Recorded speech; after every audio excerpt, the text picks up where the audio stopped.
Salam sejahtera saya ucapkan kepada Seisni. Kumpulan kami akan membentang soalan yang dipilih, iaitu soalan satu. Ahli kumpulan kami terdiri daripada saya, iaitu Fidelis Nurangko, diikuti dengan Sedan Jikal, Muhammad Ezal dan juga Natasha Aliana. Baik, masuk kepada pengenalan. Konflik Amerika Syarikat dan Iran merupakan salah satu pertikaian geopolitik paling berpanjangan dalam sistem antarabangsa moden. Berakar sejak revolusi Islam Iran pada tahun 1979 dan terus berkembang melalui persaingan ketenteraan, sekatan ekonomi, program nuklear, serta konflik proksi di Timur Tengah. Ketegangan yang memuncak dalam tahun-tahun kebelakangan ini turut memberi implikasi luas terhadap kestabilan politik dan ekonomi dunia, terutamanya karena kedudukan strategik Timur Tengah sebagai pusat pengeluaran tenaga global dan persilangan kepentingan kuasa besar.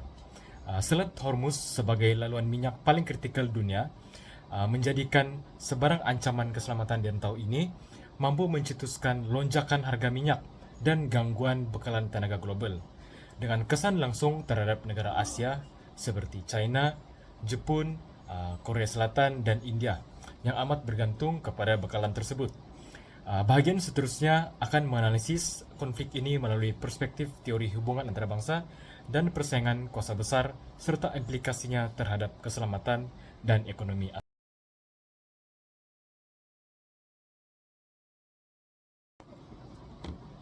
Baik, kita masuk dalam latar belakang konflik Amerika Syarikat dan Iran dalam sejarah hubungan awal bagi kedua negara ini. Hubungan Amerika Syarikat dan Iran bermula dengan kerjasama rapat selepas Operation Ajax 1953 apabila CIA dan MI6 Britain menggulingkan Perdana Menteri Mossadegh berikutan nasionalisasi industri minyak Iran. Amerika Syarikat kemudiannya menyokong pemerintahan Shah Pahlavi sebagai sekutu penting membendung pengaruh Soviet semasa Perang Dingin. Namun, dasar pro-barat Shah mencetuskan Revolusi Iran 1979 yang menubuhkan Republik Islam Iran dan mengubah hubungan kedua negara kepada permusuhan. Ketegangan memuncak dengan krisis tebusan 1979 hingga 1980, diikuti dengan Perang Iran-Irak yang turut melibatkan sokongan Amerika Syarikat kepada Irak. Dan ini meletakkan asas ketidakpercayaan berterusan sehingga kini. Assalamualaikum dan salam sejahtera. Seterusnya saya akan menerangkan 4 faktor utama yang menyebabkan konflik antara Amerika Syarikat dan Iran masih berterusan sehingga hari ini. Pertama ialah program nuklear Iran. Iran mengatakan program mereka digunakan untuk tujuan aman seperti menghasilkan tenaga elektrik dan menjalankan penyelidikan. Namun, Amerika Syarikat bimbang teknologi tersebut boleh digunakan untuk menghasilkan senjata nuklear pada masa hadapan. Oleh sebab itu, kedua-dua negara mempunyai pandangan yang berbeza dan sukar untuk saling mempercayai. Kedua ialah pengunduran Amerika Syarikat daripada Joint Comprehensive Plan of Action ataupun lebih dikenali sebagai JCPOA, yang mana ia merupakan satu perjanjian nuklear yang dibuat untuk menghadkan aktiviti nuklear Iran. Sebagai balasan, sekatan ekonomi terhadap Iran akan dikurangkan. Namun pada tahun 2018, Amerika Syarikat keluar daripada perjanjian tersebut dan mengenakan semula sekatan ekonomi terhadap Iran. Tindakan ini menyebabkan Iran semakin tidak yakin terhadap perundingan dengan Amerika Syarikat. Ketiga ialah pembunuhan Jeneral Qasim Soleimani pada tahun 2020. Soleimani ialah tokoh penting dalam pasukan keselamatan Iran. Amerika Syarikat telah melancarkan serangan drone di Baghdad yang menyebabkan beliau terbunuh. Iran kemudian membalas dengan menyerang pangkalan tentera yang digunakan oleh Amerika Syarikat di Iraq. Peristiwa ini menunjukkan bahawa konflik politik boleh berubah menjadi tindakan ketenteraan dalam masa yang singkat. Akhir sekali ialah persaingan pengaruh di Asia Barat. Iran mempunyai hubungan dengan kumpulan seperti Hezbollah di Lebanon, militia di Iraq dan Houthi di Yaman. Amerika Syarikat melihat kumpulan-kumpulan ini sebagai ancaman kepada sekutu dan kepentingannya di rantau tersebut. Kesimpulannya, konflik Amerika Syarikat dan Iran bukan hanya berkaitan isu nuklear, tetapi juga melibatkan kegagalan rundingan, tindakan ketenteraan dan persaingan pengaruh di Asia Barat. Seterusnya, saya akan menerangkan bagian analisis teori hubungan antarabangsa, iaitu realism, liberalism, dan constructivism. Yang pertama adalah realism. Realism ni dia merujuk pada sistem antarabangsa yang bersifat anarki, iaitu tiada kuasa tertinggi yang menjamin keselamatan negara di seluruh dunia. Ini kerana setiap negara ni dia perlu bergantung pada kekuatan sendiri ataupun self-help untuk melindungi kepentingan nasional dan keselamatan negara masing-masing. Perkara ini kita dapat dilihat di antara Amerika Syarikat dan juga Iran. Bagi Amerika Syarikat, tindakan Amerika Syarikat ni kan terhadap Iran disebabkan oleh ingin melindungi kepentingan nasional dan juga keselamatan sekutunya di Asia Barat. Ini kerana Amerika Syarikat ini dia ingin kekalkan dominasi sebagai kuasa dunia. Strategi yang digunakan Amerika Syarikat adalah menempatkan aset ketenteraan seperti kapal perang di Teluk Parsi. Yang kedua adalah menubuhkan pekalan tentera di Arab Saudi dan Qatar. Tujuan Amerika Syarikat melakukan perkara ini disebabkan oleh ingin mengimbangi kekuasaan Iran dan juga mengekang pengaruh Iran yang semakin kuat kini. Manakala untuk Iran, tindakan Iran terhadap AS ini dia sebab ingin mempertahankan kedaulatan dan keselamatan negara. Ini kerana Iran melihat Amerika Syarikat ni sebagai sebuah ancaman. Maka dengan itu, strategi yang digunakan Iran adalah membangunkan peluru berpandu balistik. Yang kedua adalah kawalan Selat Hormuz, iaitu laluan utama minyak dunia. Yang ketiga adalah memberikan sokongan kepada kumpulan sekutu seperti Hezbollah, Hamas dan Houthi dari segi ketenteraan seperti senjata dan juga teknologi ketenteraan. Tujuan adalah Iran melakukan perkara ini sebab ingin mengelakkan dominasi kuasa besar di rantau Asia Barat. Secara analisisnya, Amerika Syarikat dan Iran ini dia masing-masing menggunakan kekuatan ketenteraan dan strategi keselamatan untuk melindungi kedudukan dan pengaruh masing-masing di Asia Barat. Ini kerana tindakan kedua negara ini dia menunjukkan bahawa persaingan berterusan untuk mempertahankan kuasa, keselamatan dan kepentingan negara masing-masing. Yang kedua adalah liberalism. Liberalism ini dia merujuk pada kemaknaan boleh dicapai melalui kerjasama antara negara, penubuhan institusi antarabangsa dan juga saling kebergantungan ekonomi ataupun dikenali sebagai economic interdependence. Ini kerana liberalism ini dia menekankan bahawa kerjasama dan diplomasi lebih berkesan berbanding penggunaan kuasa ketenteraan dalam menyelesaikan masalah. Perkara ini kita dapat dilihat di antara Amerika Syarikat dan juga Iran. Bagi Amerika Syarikat, US memilih strategi rundingan dan diplomasi bagi mengelakkan perang yang boleh meningkatkan kos serta menjejaskan kepentingannya di Asia Barat. Misalnya, Amerika Syarikat melakukan rundingan bersama P5+1 yang terdiri daripada United Kingdom, Perancis, Rusia, China dan juga Jerman, termasuk juga Iran. Melalui rundingan ini, dia telah membawa kepada penjanjian nuklear iaitu JCPOA pada tahun 2015.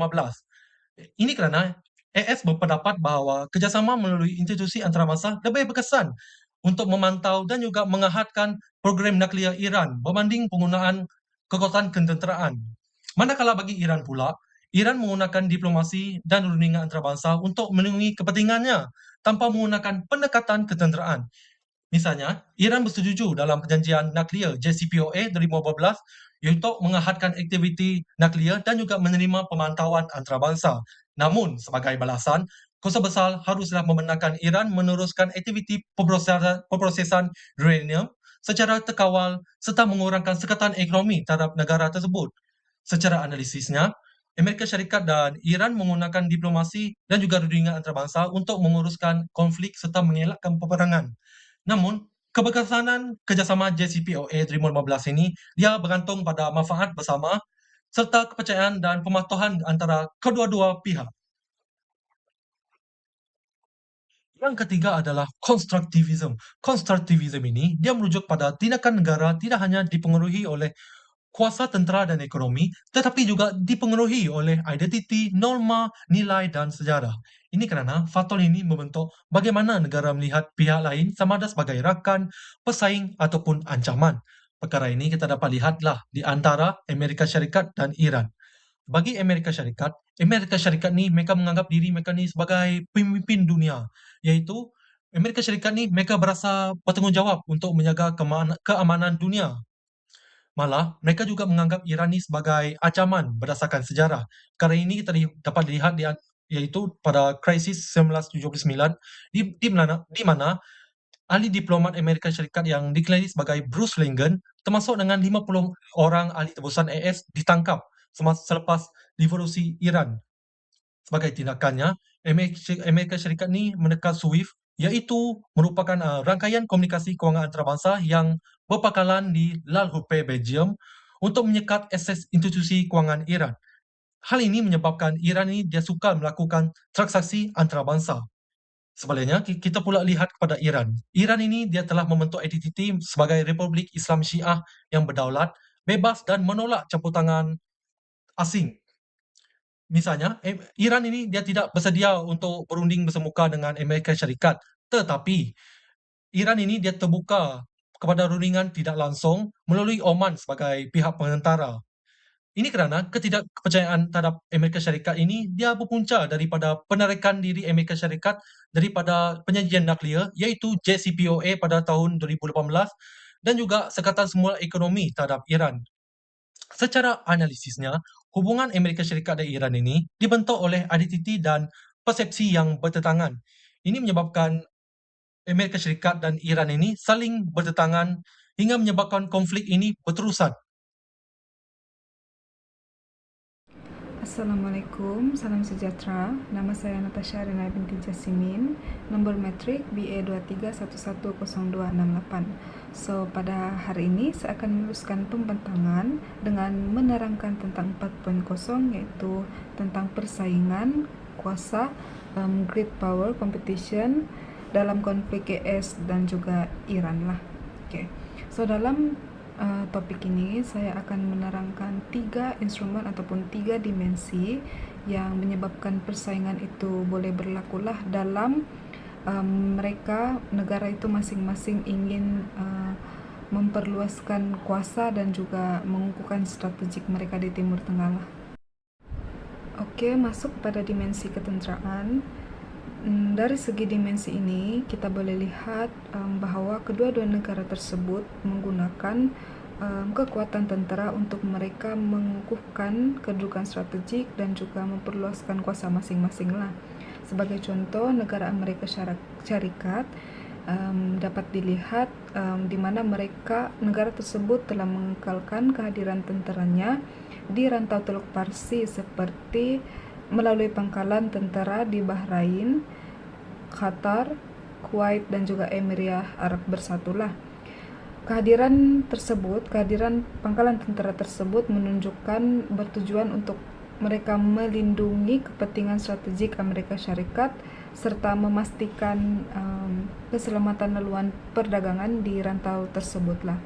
Jadi sebagai tindak balas disebabkan berkaitan dengan persaingan kuasa, maka Iran pun bertindak balas memperkukuhkan keupayaan pertahanannya dengan membangunkan peluru berpandu balistik, drone tempur dan juga strategi peperangan asimetrik melalui kor pengawal revolusi Islam yaitu IRGC lah.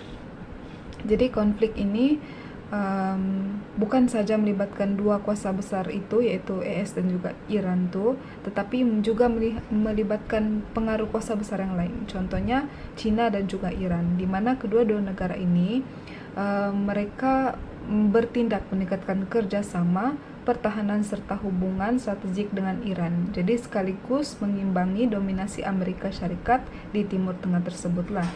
Oleh itu, konflik Amerika Syarikat dan Iran ini bukan lagi sekadar konflik dua hala, tetapi mencerminkan persaingan kuasa besar untuk memperluaskan pengaruh dan kepentingan strategik masing-masing.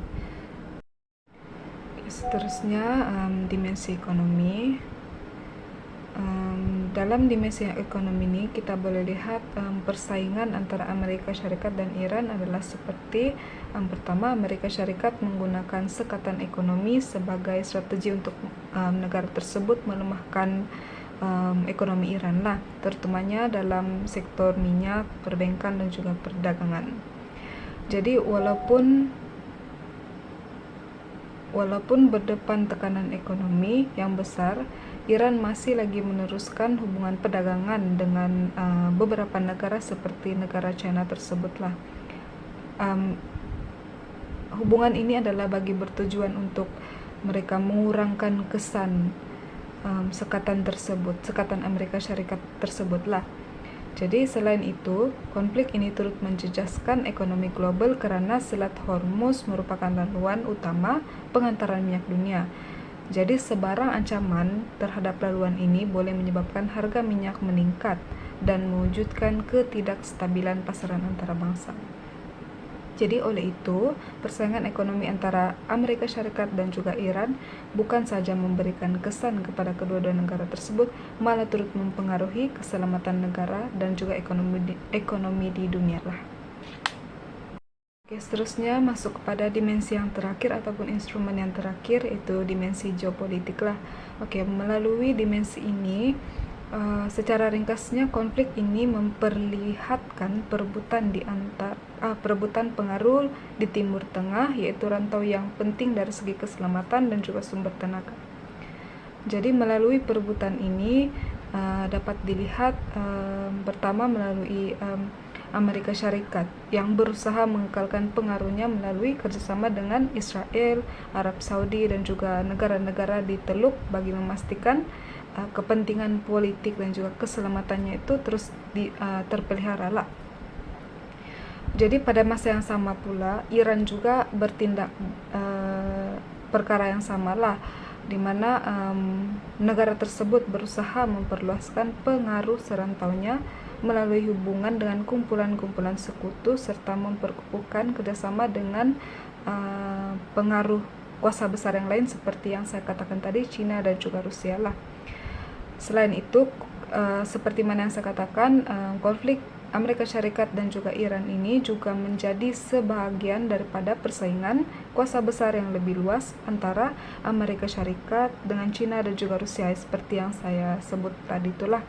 Jadi China melihat Iran ini adalah sebagai rekan strategik dalam aspek ekonomi dan juga tenaga, manakala Rusia menjalinkan kerjasama dengan Iran ini dalam bidang pertahanan dan juga keselamatan.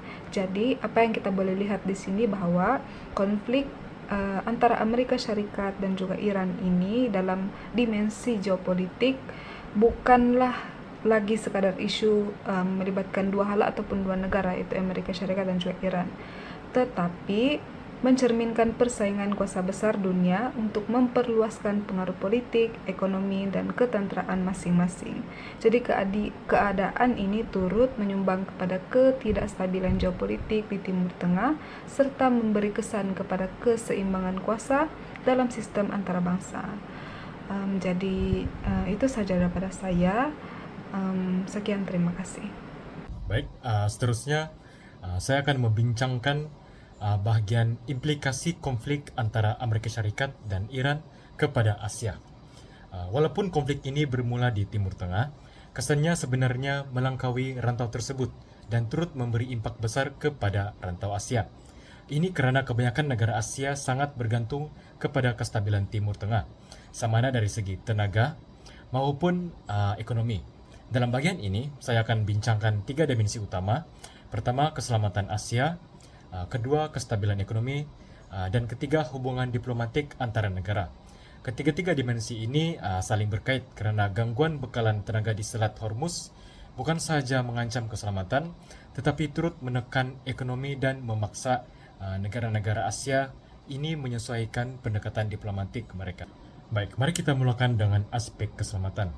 Konflik Amerika Syarikat dan Iran ini telah meningkatkan ketidaktentuan keselamatan di Asia karena kebanyakan negara di rantau ini mempunyai kepentingan strategik di Timur Tengah, sama ada melalui perdagangan tenaga, laluan maritim, ataupun kerjasama pertahanan. Sebagai contoh, Jepun. Jepun bergantung kepada Timur Tengah untuk hampir 95% daripada bekalan minyaknya dan 70% daripada melalui Selat Hormuz saja. Jadi apabila selat ini terjejas akibat konflik, Jepun terpaksa menggunakan simpanan kecemasan tenaganya untuk menampung gangguan tersebut. Selain itu, peningkatan kehadiran ketenteraan Amerika Syarikat di Timur Tengah turut memberi kesan kepada keseimbangan strategik di rantau Indo-Pasifik. Ini karena sumber ketenteraan dan diplomatik Amerika Syarikat terpaksa dibahagikan dari Eropa ke Indonesia, ke Indo-Pasifik hinggalah ke Timur Tengah. Keadaan ini menegaskan betapa pentingnya negara-negara memperkukuh kapasiti pembuatan pertahanan mereka sendiri. Seterusnya, dari sudut kestabilan ekonomi, Asia merupakan pengguna utama petroleum dan gas asli dari Timur Tengah. Jadi apabila pengantaran minyak melalui Selat Hormuz terganggu, harga minyak mentah dunia turut naik. Dan ini mendedahkan betapa rapuhnya sistem tenaga serantau yang selama ini kita anggap stabil. Negara pengimport utama seperti Jepun, Korea Selatan, China dan India terpaksa menanggung kenaikan kos import tenaga secara mendadak dalam masa yang singkat ini. Ini secara langsung membebankan kos pengeluaran industri dan kos pengangkutan domestik mereka. Risiko geopolitik seperti ini juga boleh mencetuskan ketidaktentuan dalam pasaran keuangan global dan menambah tekanan inflasi, terutamanya bagi negara ekonomi membangun yang lebih terdedah kepada kejutan harga tenaga. Malah, nilai mata wang serantau turut tertekan apabila pelabur mula memindahkan modal mereka kepada aset yang dianggap lebih selamat, seperti emas. Ini secara tidak langsung memperlahankan usaha pemulihan ekonomi pasca pandemik bagi sesetengah negara Asia yang masih berada dalam fase penstabilan fiskal. Akhir sekali, dari sudut hubungan diplomatik antara negara, konflik ini memaksa negara-negara Asia mengimbangi kepentingan strategik mereka dengan kedua-dua pihak yang sedang bertelagalah. Bagi kebanyakan negara Asia, isu ini bukan sekadar sekadar konflik jauh di Timur Tengah. Ia sebenarnya menguji keupayaan diplomasi domestik mereka sendiri dalam mengekalkan hubungan baik serentak dengan Washington dan juga rakan dagangan tenaga mereka di rantau teluk.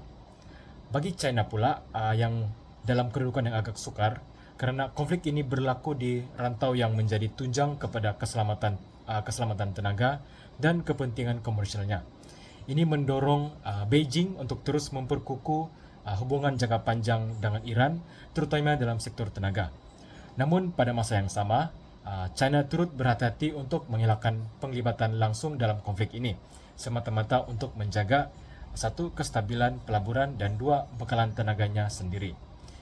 Sebagai rumusan, kita dapat lihat bahwa ketegangan geopolitik di satu rantau boleh membawa kesan yang saling berkait dan melangkaui sempadan asalnya. Bagi Asia, implikasi konflik Amerika Serikat dan Iran ini bukan sekadar ancaman kepada keselamatan tenaga semata-mata, namun turut merangkumi tekanan ekonomi serantau dan cabaran diplomatik yang nyata. Justru ini menegaskan betapa pentingnya bagi negara-negara Asia untuk mempelbagaikan sumber tenaga mereka, memperkukuh kerjasama keselamatan serantau, dan mengekalkan pendekatan diplomatik yang fleksibel bagi memastikan kestabilan jangka panjang di tengah-tengah landscape geopolitik antarabangsa yang semakin tidak menentu. Secara keseluruhannya, konflik antara Amerika Syarikat dan Iran bukan sekadar pertikaian dua hala, tetapi melibatkan persaingan kuasa, keselamatan dan kepentingan strategik di Asia Barat. Konflik ini dipengaruhi oleh isu program nuklear Iran, pengunduran Amerika Syarikat daripada JCPOA, sekatan ekonomi, pembunuhan Jeneral Qasim Soleimani serta persaingan melalui kumpulan proksi. Dari sudut realisme, kedua-dua negara bertindak untuk mempertahankan keselamatan, pengaruh dan kepentingan nasional masing-masing. Namun, liberalisme menunjukkan bahawa ketegangan ini sebenarnya boleh dikurangkan melalui rundingan dan perjanjian seperti JCPOA. Akan tetapi, kegagalan mengekalkan perjanjian tersebut menunjukkan bahawa diplomasi sukar berjaya tanpa kepercayaan dan komitmen bersama. Keadaan ini berkait dengan konstruktivisme kerana sejarah konflik, identiti serta persepsi ancaman menyebabkan kedua-dua negara terus saling mencurigai. Akhirnya, konflik ini memberi kesan kepada Asia melalui gangguan Selat Hormuz, kenaikan harga minyak dan tekanan ekonomi.